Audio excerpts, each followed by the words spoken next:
Welcome to doctor Roshan Soumya care. Typhoid fever.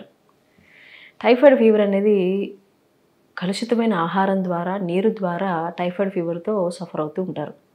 Salmonella typhi, salmonella పారాటైఫీ అనే condition మనం viral test చేయించినప్పుడు అవి positive వస్తూ ఉంటాయి. వాటి యొక్క రేషియోని బట్టి టైఫాయిడ్ యొక్క తీవ్రత ఎలా ఉంది అనేది మనం చెప్పడం జరుగుతూ ఉంటుంది. ఎప్పుడైతే ఈ టైఫాయిడ్ ఫీవర్తో సఫర్ అవుతూ ఉంటారో వాళ్ళకి స్టెప్ లాడర్ లైక్ ఫ్యాషన్లో వాళ్ళకి ఫీవర్ అనేది పెరుగుతూ ఉంటుంది.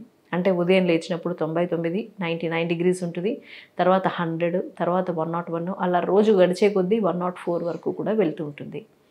ఒక్కసారిగా మన మలేరియాలో, డెంగీలో చూసినట్టుగా హై గ్రేడ్స్ ఆఫ్ టెంపరేచర్ కాకుండా స్లోగా పెరుగుతూ ఉంటుంది ఆ ఫీవర్ అనేది. నైట్ అయ్యేసరికి ఆ ఫీవర్ టెంపరేచర్ అనేది ఎక్కువగా 103 నుంచి 104 వరకు వెళ్తూ ఉంటుంది. దీంతోపాటు కడుపు నొప్పి, వామిటింగ్స్, ఏమీ తినాలనిపించకపోవడం, మోషన్స్ అవుతూ ఉండడము, లేదా కాన్స్టిపేషన్ అవుతూ ఉండడము, ఇటువంటి కండిషన్స్ అన్నీ కూడా మనం టైఫాయిడ్ ఫీవర్లో లక్షణాల కింద చెప్తూ ఉంటాం. దీంతోపాటు కడుపు నొప్పి కూడా చూస్తూ ఉంటాం. కాళ్ళు చేతులు చల్లగానే అనిపిస్తాయి, కానీ బాడీ మాత్రం ఎక్కువగా వేడిగా ఉండడం అనేది చూస్తూ ఉంటాం. టైఫాయిడ్ ఫీవర్ వచ్చినప్పుడు కొంతమందికి తగ్గినట్టే తగ్గి మళ్ళీ వస్తూ ఉంటుంది. దాన్ని డబుల్ టైఫాయిడ్ అంటాం. వచ్చింది, తగ్గింది, మళ్ళీ వస్తూ ఉంటుంది, మళ్ళీ తగ్గుతుంది, మళ్ళీ వస్తూ ఉంటుంది. ఇలా వీళ్ళకి టైఫాయిడ్ ఎందుకు వస్తూ ఉంటుందంటే వీళ్ళు టైఫాయిడ్కి ఏదైతే తీసుకోవాల్సిన జాగ్రత్తలు ఉన్నాయో అవి ఆ జాగ్రత్తలు పాటించినప్పుడు ఎస్పెషల్లీ ఈ టైఫాయిడ్ అనేది అటాక్ అవుతూనే ఉంటుంది. టైఫాయిడ్ ఫీవర్ వచ్చినప్పుడు ఆహార నియమాలు అనేవి చాలా చాలా ఇంపార్టెంట్. ఫుడ్ తీసుకునేటప్పుడు ఎస్పెషల్లీ ఫీవర్తో సఫర్ అవుతున్నప్పుడు కంపల్సరీ మనం కొన్ని కండిషన్స్ ఫాలో అవ్వాల్సి ఉంటుంది. అంటే ఎక్కువ స్పైసీ ఫుడ్ తినకుండా చాలా బ్లాండ్ డైట్, మైల్డ్గా ఉండే ఫుడ్, తినగానే అరిగిపోయే ఫుడ్ ఏదైతే ఉందో అది తీసుకున్నట్లయితే చాలా ఫాస్ట్గా హీల్ అవుతుంది.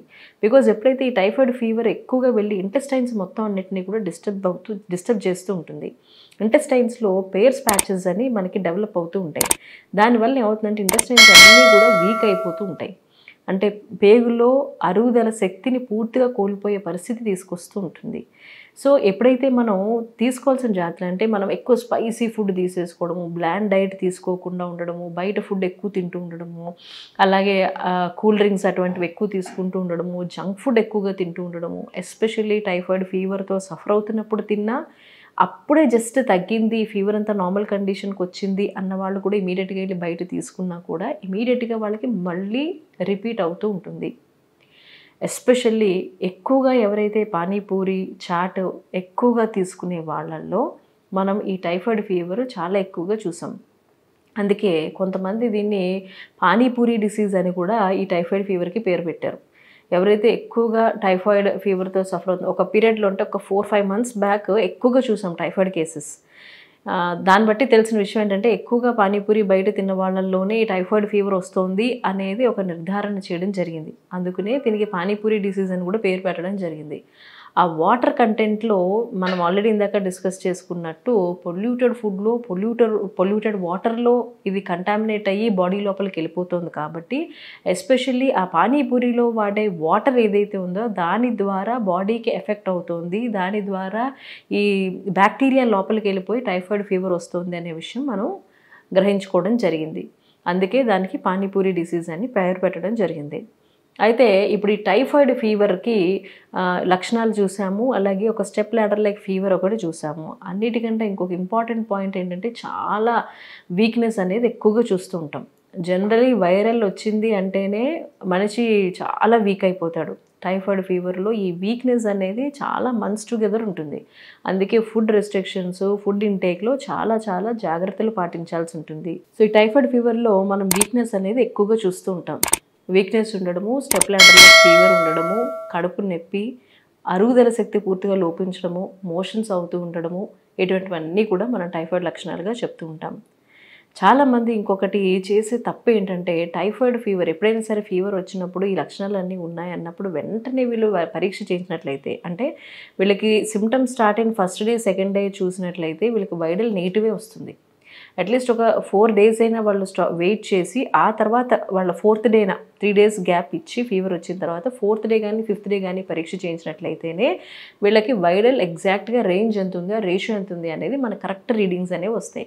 ఎప్పుడైనా సరే ఏదైనా ఫీవర్స్ వచ్చినప్పుడు ఇమీడియట్గా సెకండ్ డే చేయించకుండా కొంత ఆగి కొంత ట్రీట్మెంట్ తీసుకున్న తర్వాత అప్పటికి తగ్గినట్లయితేనే 3 days తర్వాత మనం యాక్చువల్గా వైడల్ ఈ ఫీవర్ ప్రొఫైల్ ఏదైతే ఉంటుందో అది చేయించినట్లయితేనే మనకి ఆ పాజిటివ్ రిజల్ట్ అనేది కరెక్ట్గా కనిపిస్తుంది. అదర్వైజ్ మనకి ఫాల్స్ నెగిటివ్ అంటే మనకి ఒకవేళ పాజిటివ్ అయినా కూడా అది నెగిటివ్గా కనిపించే అవకాశం ఉంటుంది. అందుకని వచ్చిన వెంటనే కాకుండా 3 days ఆగి టెస్ట్ చేయించండి. ఇక దీనికి హోమియో విషయానికి వచ్చినట్లయితే చెప్పిన ఫుడ్ రెస్ట్రిక్షన్స్, బయట ఫుడ్ తినకుండా ఇంట్లో వేడివేడిగా అప్పటికప్పుడు వేడిగా ఫ్రెష్గా వండిన ఫుడ్ తీసుకుంటూ వాటర్ ఇంటేక్ని బాగా పెంచి, బికాజ్ ఎనీ ఫీవర్ డీహైడ్రేషన్ ఎక్కువ ఉంటుంది కాబట్టి వాటర్ కంటెంట్ ఎక్కువ తీసుకుంటూ, సో హోమియోలో కూడా మెడిసిన్స్ తీసుకున్నట్లయితే చాలా ఫాస్ట్గా రికవర్ అవుతారు. అలానే వీక్నెస్ ఇప్పుడు మనం చెప్పిన లక్షణాలన్నీ పోతాయి, మళ్ళీ రాకుండా ఉంటుంది. హోమియోలో ఎక్సలెంట్ ఇమ్యూనిటీ బూస్టర్స్ ఉంటాయి.